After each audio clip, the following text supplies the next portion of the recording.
5 to the power 5 plus 0.01 whole square minus 5 to the power 5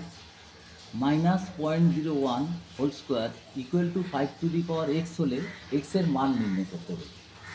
তো এখানে এইটা অঙ্কটা আরেকবার লিখছি, তাহলে 5 to the power 5 plus 0.01 whole square minus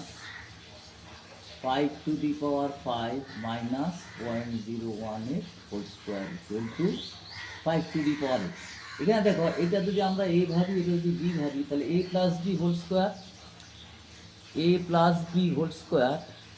minus a minus b whole square equal to হচ্ছে 4ab হয়।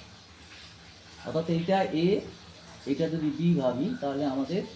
a plus b whole square a minus b whole square, সেটা 4ab। তাহলে 4 ইন্টু, তাহলে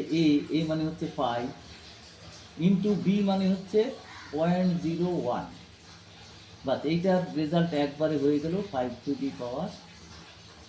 x। और দেখো এটা 4 5 20 বাই এটা 0.01 এর জন্য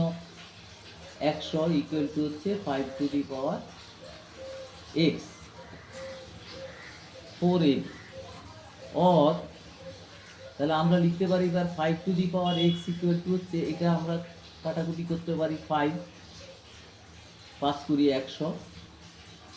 তাহলে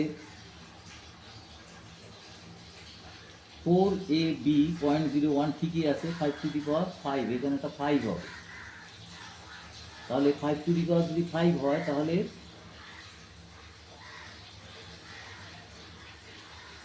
এটা লিখতে পারি আমরা 5 to the power 5 বাই 100 আর এখানে 4 ইকুয়াল টু হচ্ছে 5 to the power 5। और এখানে এটা 25, তাহলে और 5 to the power 5 by 5 to the power 2 equal to হচ্ছে 5 to the power x। और 5 to the power x equal to লিখতে পারি আমরা 5 to the power 5 মাইনাস 2, ভাগ করছি বলে এটা বিয়োগ হলো, তাহলে और 5 to the power x equal to 3, এই